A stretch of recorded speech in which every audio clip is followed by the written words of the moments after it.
دلوقتي بعد ما البنا خلص الجدار بتاعه، انا عايزه استلم الرأسيه. طبعا كنا بنقول ان انا لازم اتابع اول باول. طيب عموما انا ازاي بستلم الرأسيه؟ عن طريق ميزان الخيط. وزي ما بنقول ده بستلم بيه الرأسيه، فطبعا كنا بنستلم بيه الرأسيه اللي هو الاعمده في بند الخرسانات. انا دلوقتي بقى في المباني عايزه استلم الرأسيه، بستلمها ازاي؟ عن طريق ميزان الخيط زي ما قلنا. بس طبعا لازم اتاكد ان الميزان ده مظبوط. بتاكد ازاي؟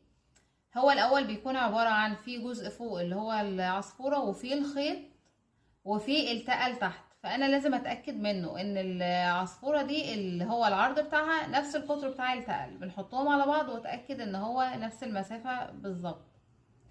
فانا خلاص كده اتاكدت ان هو تمام، ابدا بقى اشتغل بيه. الصنايعي بيمسك العصفورة من فوق ويثبتها من أول الجدار من فوق، ويسيب التقل ينزل آخر الجدار عشان نتأكد إن الرأسية مظبوطة.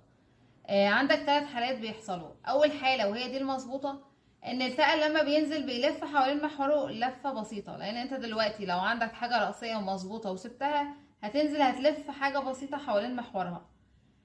تاني حالة ودي مرفوضة طبعا، لو التقل لقيته لازق في الجدار بتاعك، ده معناها إن الرأسية مش مظبوطة.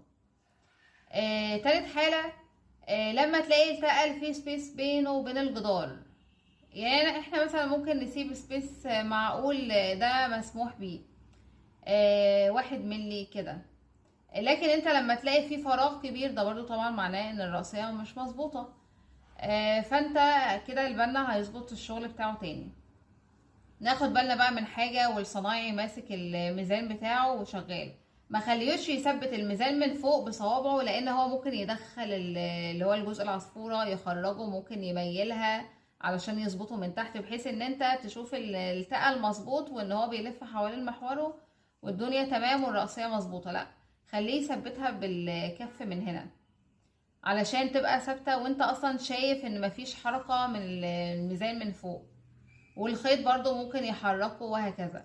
فانا طبعا عايزه اتاكد ان الشغل يكون مظبوط، لان الرأسية لما هتبقى مظبوطه هتظبط معايا في البياض في السيراميك، وهتوفر عليا تكاليف ومونة وفلوس وهكذا.